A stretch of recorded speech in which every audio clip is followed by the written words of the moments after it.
Hello, I'm in a city called Santa Marta in Colombia. It's very nice. It's only my second day though, so I haven't walked around much yet. But what I've seen so far looks lovely. This video is going to be about Ciudad Boliva, Caracas, Maracaibo. So they're three cities in Venezuela. Ciudad Boliva, that was where I did my Angel Falls tour. And like I said, you got to quit your job and go. It's amazing. And then after the Angel Falls tour, I spent, I think, 4 more days in Ciudad Bolivar because I missed one of the buses I wanted, and the buses were 4 days apart. So I wanted to go to Maracaibo, but the bus left on Monday and Friday, so I missed Monday and had to wait till Friday, which was fine because that gave me time to see Ciudad Bolivar more, and it had a nice art museum, it had a nice park. And I like to get to know a town well and feel comfortable, know all the shops and find a favourite place to eat and a favourite supermarket and things. Speaking of supermarkets, actually, in Venezuela, you have to queue to get into the supermarket because there's a food shortage. So when really popular items like flour or rice are delivered to the supermarket, queues, ridiculous queues. Oh my god, I'm talking like 30 minutes. I mean, maybe more. I actually never stayed in a queue long enough to find out. I just walked off and found another shop which sold non-perishable items. Non-perishable items in like, I don't know what you'd call it. They're a mixture. There are these shops that don't sell fresh food and there are no queues to get into them, but they don't do rice either. They just do things like biscuits and crackers. And jar items. You can get into those without queuing. But supermarkets, you have to queue to get into them, and then once you get in, there's big queues at the tills and stuff. But anyway, that's a sidetrack. I'll talk about Venezuela and its charms. I don't want to be mean. And its charms later in another video. So Ciudad Bolivar, yeah, stayed there a few extra days. Got a bus. My bus was going to Maracaibo, but it did stop in Caracas. I was only meant to stop in Caracas for about an hour, but unfortunately my first bus was late, which meant I missed my second bus. Now, if you know anything about Caracas, it's that everyone says it's the most dangerous place in the world. So it's the most dangerous city in South America, and I think it's like top 5 most dangerous in the world or something. However, I love big cities, absolutely love big cities, because they have museums, and that's mainly it. Actually, I just really like free museums. They have a lot to do. Big cities always have a lot to do. And when I first arrived at the bus station there, keep in mind it'd been like an overnight bus ride from Ciudad Bolivar, maybe 10 hours, and it was like 7 a.m. or something. And I arrived and they said, okay, you've missed your bus, the next one is at 8 p.m. And I was like, okay, fine, I'll wait till 8 p.m. And I asked them if they could look after my bag so that I could do some sightseeing in the centre, and they said no. And I was cross, really, really cross. I was like, you've completely inconvenienced me, but, anyway. Oy, that's a whole separate video. And an angry letter. There will be an angry letter.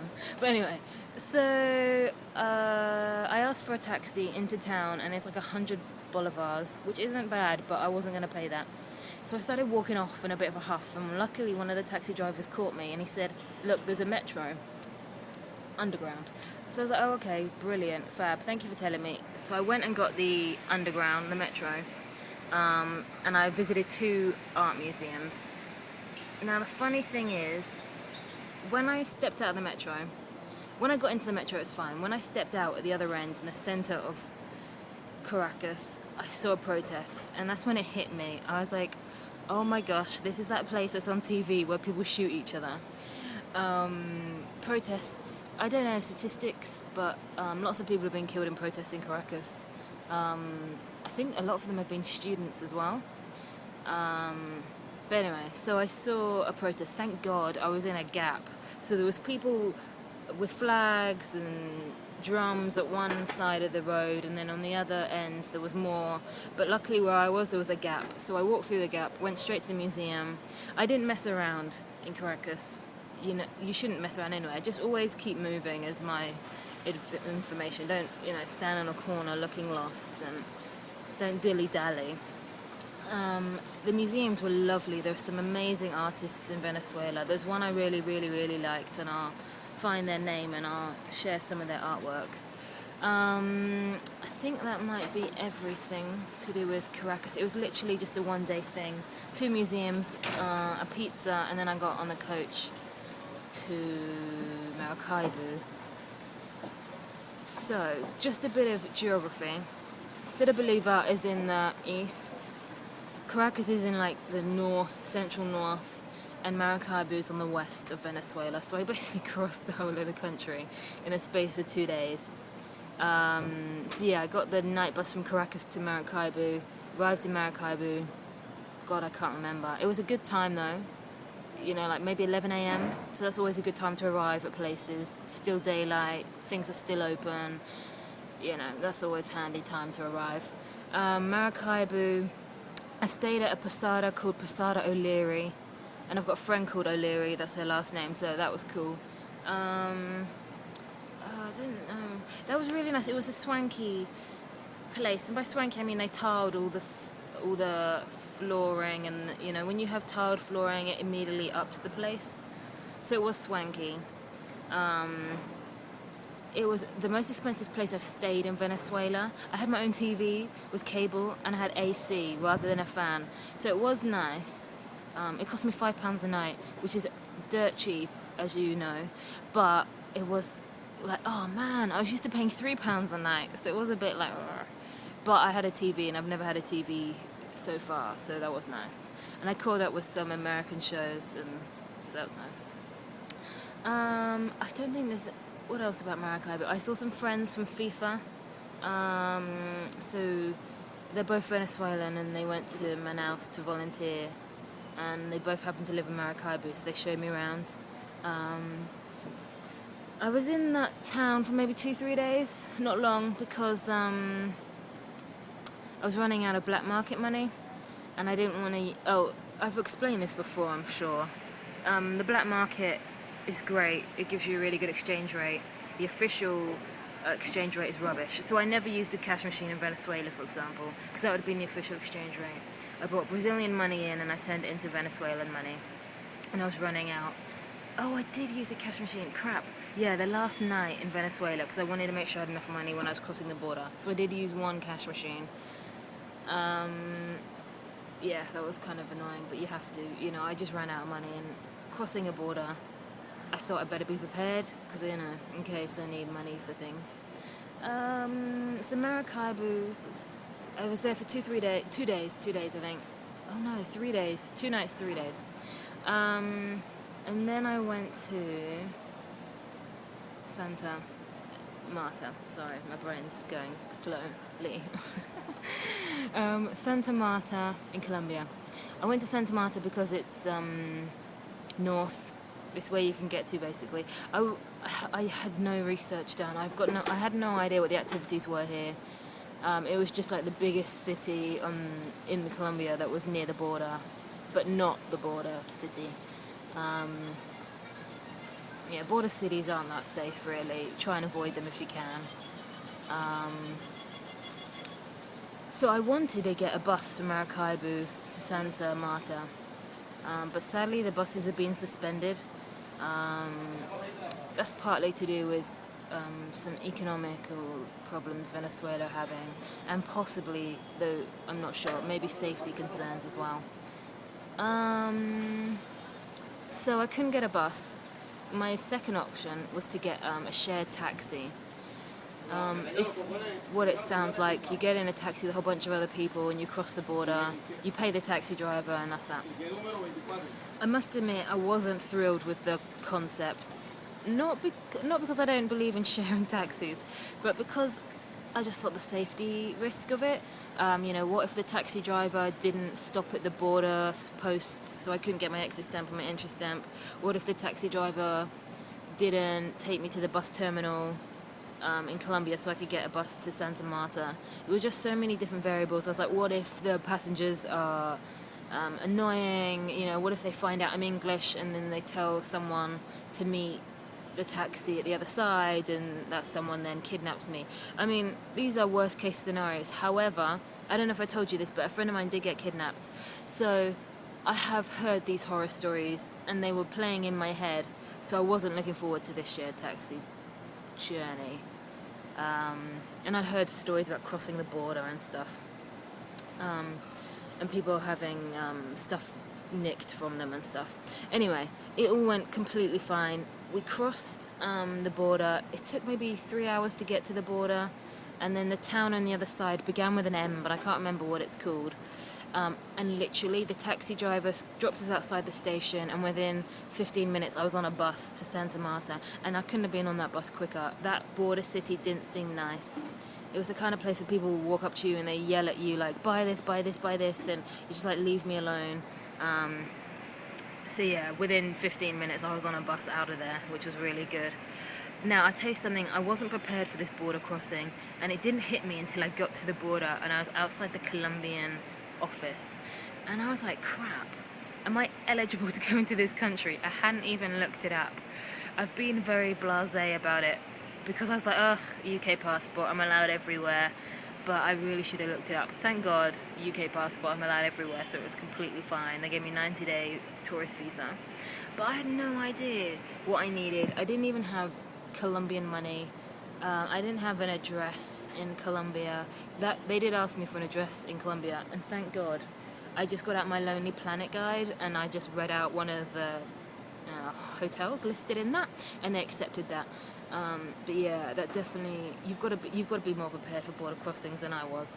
I actually, when I got to the border town in Colombia, I brought my bus ticket to Santa Elena using Venezuelan money because I didn't have any Colombian money. So then I spent my bus journey from the border town to Santa Marta thinking, crap, when I get to Santa Marta, how am I going to buy a taxi? I don't have I don't have Colombian money. I only had Venezuelan money. I didn't forget, but there was no time to change money at the border.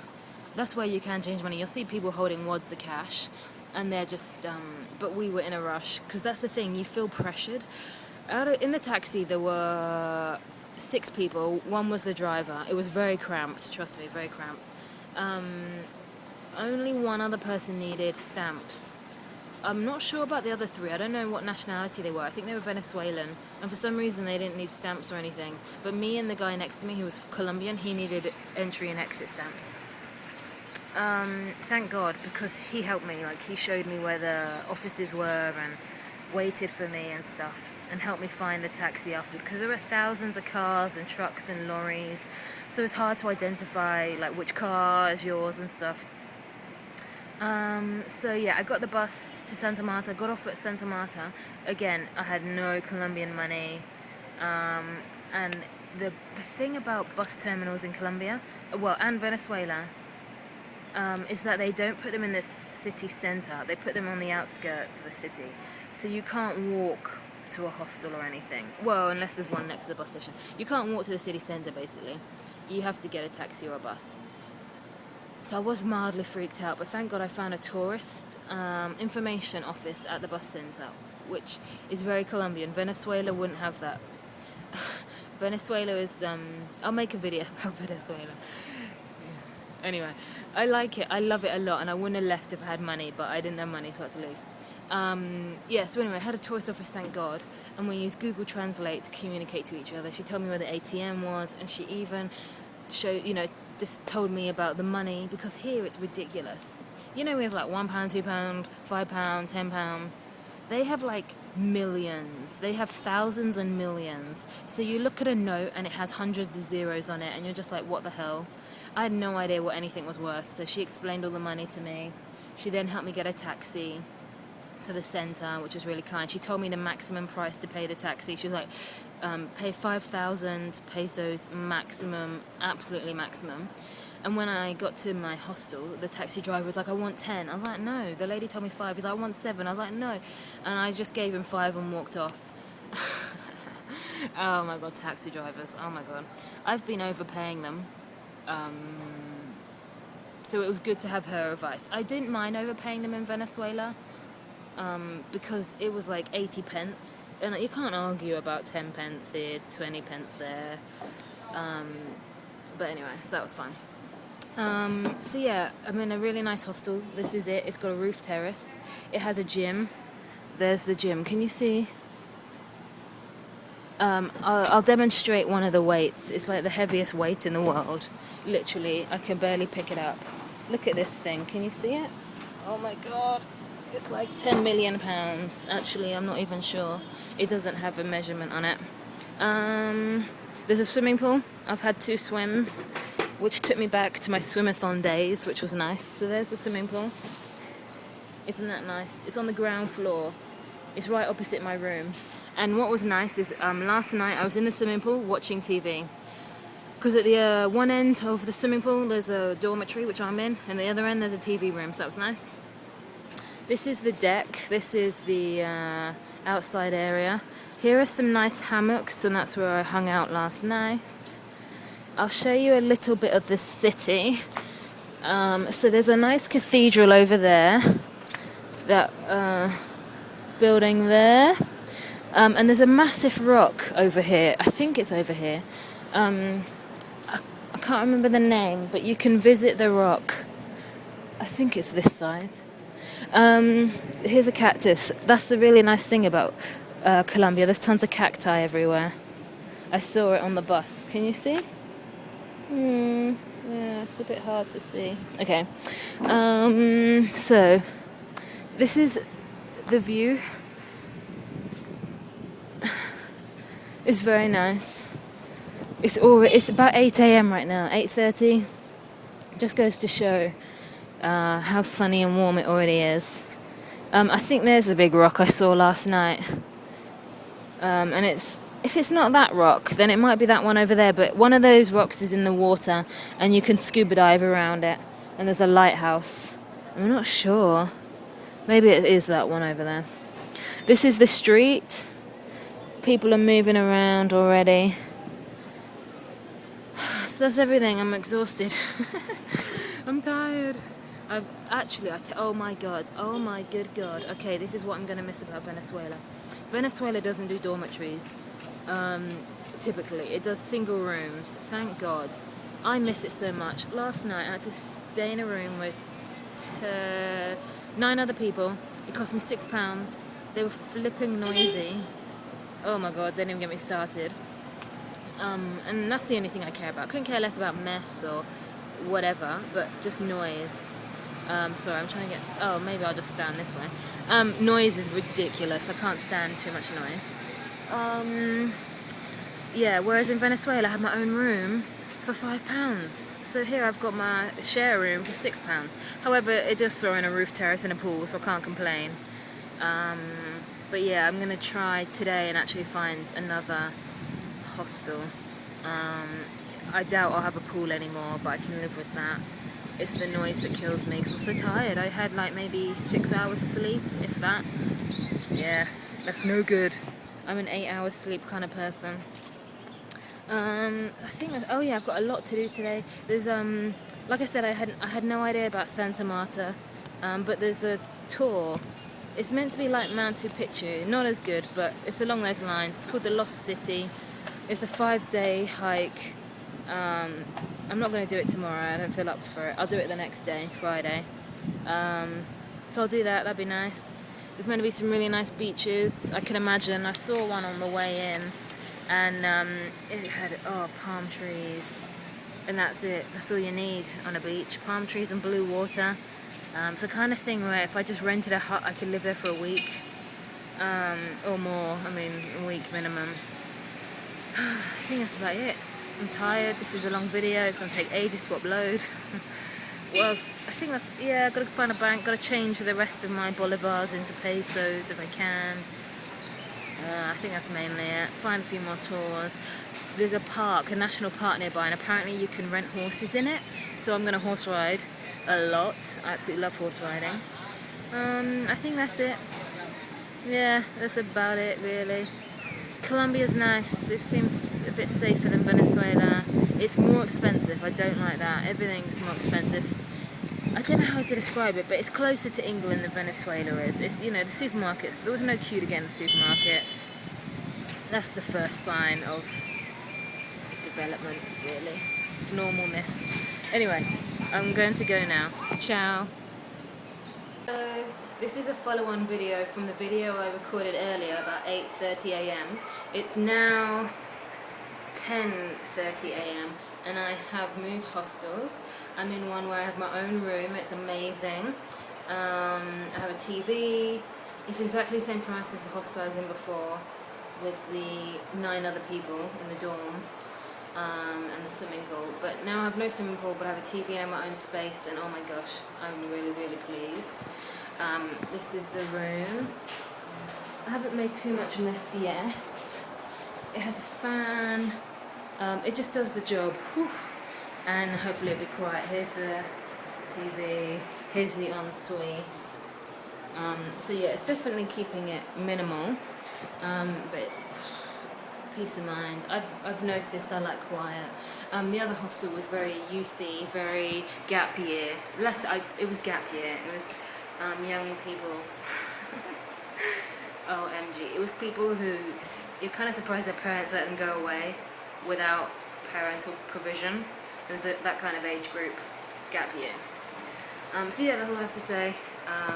I'm gonna go out and enjoy the day. I thought this was cool, the mirror reflection thing. Anyway, ciao.